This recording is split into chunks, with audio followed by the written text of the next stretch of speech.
What's up? It's your boy Domuto. We're back with another video. Today we're watching Saiyan. Today we're watching Hercule's godly power. What if Hercule was the strongest part 4? Part 4. So the last chapter, I think they unlocked their potential. Gohan, Videl, and Piccolo. Goku and Vegeta got Super Saiyan 4. Now they're training with Beerus, all that shit. So I'm gonna get into it. A couple years pass. If you remember from before, I mentioned that Battle Gods happened way earlier on. Now we're at a point when Resurrection F is supposed to happen, so everything in between goes pretty differently, especially because Goku and Vegeta are already on Beerus' planet, and obviously Mr. Satan is there too. Gohan, Piccolo, and Videl all have their ultimate forms, and they're training with those. But given the relative peacetime, I would still say that Pan's born during this time. Which brings us directly to a period where there isn't peace. Resurrection F. Frieza comes to Earth, and he's stopped pretty quickly. I know this happens a lot in some of my scenarios, but Frieza's not really doing anything here when he's facing Ultimate Gohan, Ultimate Piccolo, and Ultimate Videl, who's actually really strong here in this scenario. Especially with 3 of them here, that's really overkill. And Frieza's just perplexed because, first of all, where are Goku and Vegeta, and second of all, who's that random woman fighting him? He's never seen her before. But he and his army are stopped really quickly, especially because some of the other fighters go to help them, including Android 16 too. Well, Krillin and Hiroshi get to see Orange Piccolo should be able to keep up with They didn't realize how strong these 3 have grown. But their strength right now is pretty tame in comparison to what's happening on Beerus' planet.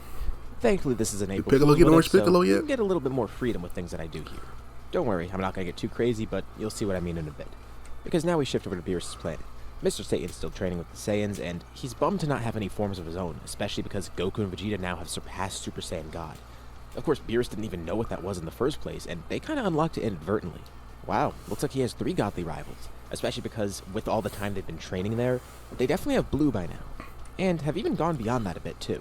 Not to mention they had Super Saiyan 4, which they've kind of abandoned by now because they're focused on these godly forms, but now they're aiming to try and combine the power of Super Saiyan 4 somehow with Blue. They're not really too sure how they'll do that, but whatever, they'll figure it out. Goku's also touched on Blue Kaioken, and Vegeta's touched upon Blue Evolution. And meanwhile, this entire time, Mr. Satan hasn't really gotten any new forms. That doesn't mean he's gotten nothing though. But still, seeing this, he feels like he might be falling behind, although Whis tell him that's not true at all. And Beerus says he doesn't need new forms. He says those Saiyans rely on flashy forms for power, which Goku and Vegeta take offense to, but Beerus says Mr. Satan is special. In his face, he's strong as is. He still has no clue why that's the case, but it seems to be the case. Something about him just makes him powerful without having to transform at all, and despite him being an Earthling. It's even stranger because no other Earthlings are like this at all. Of course, there are some strong ones there, and with Videl as the only exception, even though strong ones don't have the great potential that Mr. Satan has, they're still trying to get to the bottom of what it truly is. Now we move to the Universe 6 tournament. The team here is what if Mr. story? Satan, It's a Goku, what if scenario. Vegeta, Gohan, and Videl. They actually have more than enough people to participate in the tournament. Definitely. Plus, there's no need for Manaka because Beerus thinks Mr. Satan is motivated as is, and as for the 2 Saiyans, they're basically extra rivals for him, but they are growing pretty strong, and Mr. Satan's enough of a motivator for them too. So it looks like they're all good in that regard. And Beerus wants Mr. Satan to fight first, so he does. And he pretty much sweeps everybody. Now, the other fights aren't too crazy for him, and he's able to work around everyone's strength. And as for Magetta, I feel like Mr. Satan would be able to come up with an insult. He's definitely capable of trash talking. But as for Hit, that's the one really weird battle because Hit obviously has his time skip. But this is where they get to see the true terrifying nature of Mr. Satan's power, and the true terrifying nature of an April Fool's what if. Mr. Satan doesn't transform at all. He showcases his full strength, and he believes he's going to win. Fighting Hit is At first, crazy. Hit's struggling, but somehow during the match, the tide just instantly turns, with Mr. Satan confident that he can counter this time skip. And at one point, Hit tries to use time skip, but then Mr. Satan perfectly counters it. And instantly, it's like Hit was never ahead at all. Mr. Satan defeats him and knocks him out of the ring, with Hit finding particular interest in Mr. Satan because how the hell did he do that? It didn't seem like he even knew what was happening with the time skip. And Mr. Satan thanks him for the fight but says it's the champion's secret. But now it looks like he's going beyond world champ. Maybe he's a multiversal champ now. And Mr. Satan has the tournament recorded, with the footage eventually being released on Earth. Of course, they chop it up so no one realizes that they're fighting in a multiversal tournament, and that they don't know about the Super Dragon Balls and all the stakes here and everything. But they see Mr. Satan fighting a bunch of weird alien-looking dudes, and one guy that looks actually human. It just makes them love him even more. But all of this does have consequences. During this tournament, Mr. Satan was using his godly powers. He's innately powered by God Ki now. And even though he wasn't using any sort of godly forms, when Zamasu's watching this on GodTube, he can clearly tell, especially because Mr. Satan's claiming that he's in the realm of gods now. Him bragging doesn't really help his case. Oh, shit. Plus, on top of that, as Zamasu starts to watch more clips of him, not just from GodTube, but from whatever Earth has, this guy's using his godly power to just be the world champion of whatever. He doesn't know what he's the champ of, but he's making a real mockery of godly Ki. Worse than Goku and Vegeta ever did. Not that he even knows who they are because they didn't get to fight here. So as Mr. Shade Satan and enjoys his black. victory I'm lap, about to turn it one off. day at home, he feels a bit strange as his body suddenly changes. Zamasu swaps bodies with him. He hasn't been Oh on my Earth in a bit, God. and He's being doing back it. here, he wanted to enjoy this, but now it looks like something weird's happening again. Also, since he's at his mansion, no one's actually around. No one even realizes what's going on just yet. Zamasu teleports in, ready to kill Mr. Satan, and Mr. Satan looks and sees himself staring back at him. He's a little confused for a bit, but then as Mr. Satan Black tries to attack him, he's able to block the attack. This really confuses Zamasu, but he keeps trying to attack, and Mr. Satan's able to actually fend it off, even while their bodies are swapped. And this gives Mr. Satan a chance to question him. Look, he doesn't know what's going on here, but he'll give this guy a chance to leave if he explains what's happening. And he has a pretty educated guess. Did this guy use the Dragon Balls or something to swap bodies with him because he was jealous of Mr. Satan's strength? And part of that's correct, Yeah. although he didn't use the Dragon Balls, he used the Super Dragon Balls. And it's not because he was jealous of Mr. Satan's strength, but he is confused as to why Mr. Satan is still able to fight him off. And that's all Mr. Satan needed to know. This is a really unintended side effect of his power, and it's the perfect chance to actually show it off. You see, Mr. Satan says his power is not reliant on his body, just his mind. His confidence and pride, his Right. nature as a fighter, that's what carries him. Zamasu understands nothing of what he's talking about, but he continues trying to fight, and he's not able to do anything with Mr. Satan's body. So Mr. Satan tries to show it off. It took them a while to get this, but eventually he, Beerus, and Whis got to the bottom of it, with some help from Goku and Vegeta too. Ultra A instinct. golden halo appears behind his head. Mr. Satan closes his eyes and envisions himself with amazing power. His overwhelming willpower and confidence in himself, it basically makes him as strong as he believes. This is what he calls the champion spirit, a state of being that's unique to him. Zamasu's amazed. Mr. Satan's insane potential doesn't come from his innate strength and such, but it comes from him believing his immense power. It took him a while to realize it. And while his body is actually strong, most of his strength just comes from his mind. He has no clue why or how, and they're still trying to get to the bottom of that specifically. But he explains to Zamasu, sure, that vessel that he's in is pretty strong right now because Mr. Satan has trained it and honed it a lot. But they simply swapped bodies. Even though Mr. Satan's in a different vessel, he's still Mr. Satan. His spirit is what empowers him, not his body. Zamasu tries to fight as much as possible, but Mr. Satan casually fends him off. And he just goes on a rant about his power too, trying to explain it and look So no Satan Black. even giving Zamasu a rundown of his history, and wondering if Vidal's able to do the same thing. Although she seems like she's different than him, and her strength is actually something that's innate within her physical body. And then he starts bragging to Zamasu about his daughter. She's great, and she's a great fighter, and he's grown quite fond of his son-in-law too.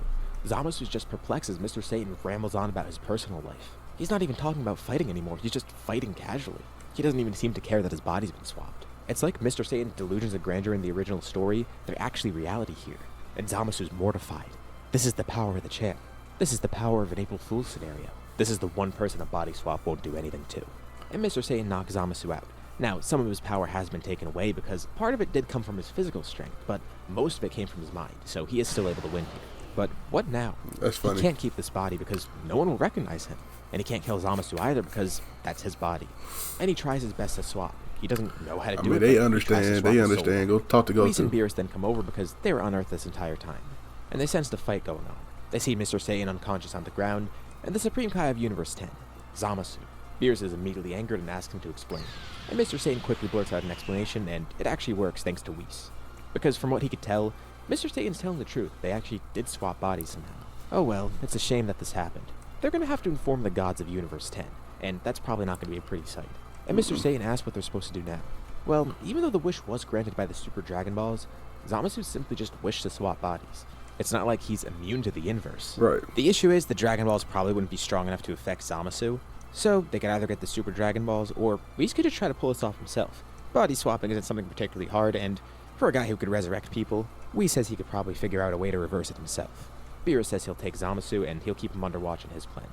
And Mr. Satan's hoping that this will work, because otherwise he'll have to wait a year to get the Super Dragon Balls to reverse this. It's kind of weird to explain to the others, but he gets the help of Gohan, Piccolo, Videl, Goku, and Vegeta. This whole situation is really strange, and they want to reverse it quick. And it actually does work out. Vegeta finds it kind of weird, though. I mean, they saw that on Namek with Ginyu. Yeah, and Goku remembers it kind of well, too. That gives him memories. Goku just finds humor in the Change fact that body bodies. swapping is happening again.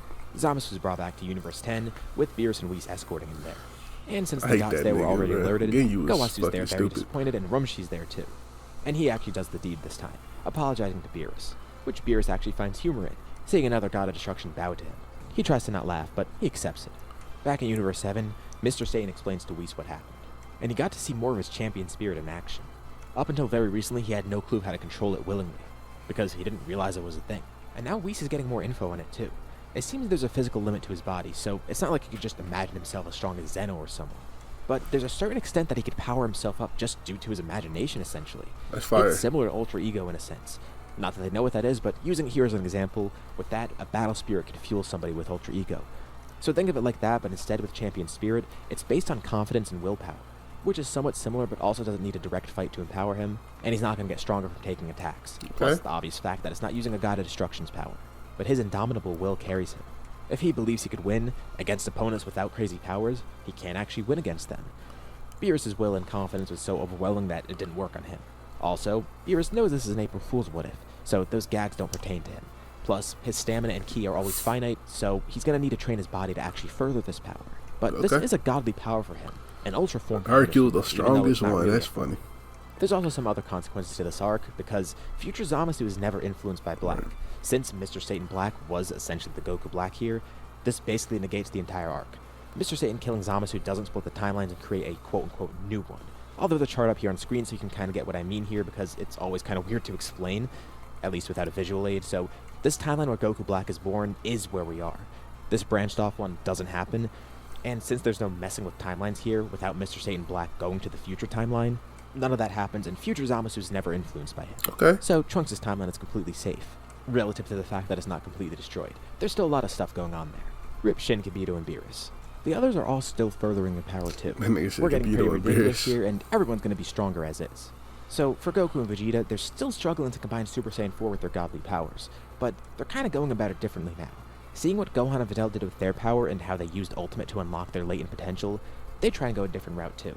Also, I don't want to do one of those Super Saiyan 4 blue things here again, so we're introducing something new here.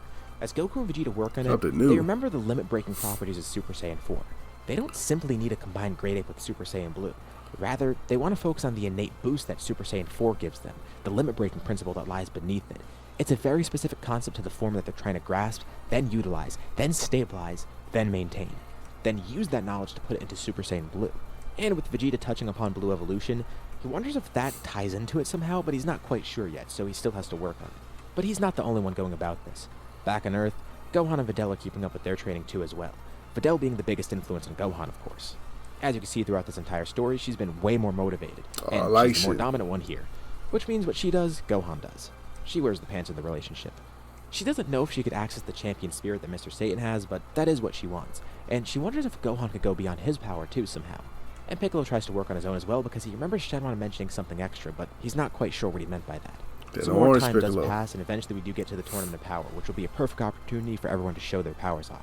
The team would probably be something like Mr. Satan, Goku, Vegeta, Gohan, Piccolo, Videl, 16, 17, 18, and Krillin. And since he's already the champ, Mr. Satan could be the leader here. And with a little bit of passing behind Mr. Satan Black stuff and here, there have been some changes, but we'll be seeing more of that in the next part. This is where we'll leave off for now. What do you guys think about this part? What do you think? The Tournament of Power is going to be fire with Mr. Satan. He'll be like, oh, everybody gets one shot. I bet that better not happen. That better not happen. Anyway, shout out to Shalasan for this video. It's funny. Hercule just being the strongest, just funny as hell. Videl being strong as hell is too funny. But you like my reaction, I'm sure like, comment, subscribe. Check out the last chapter right here. And check out another video right here. And I'll catch you next time. Peace.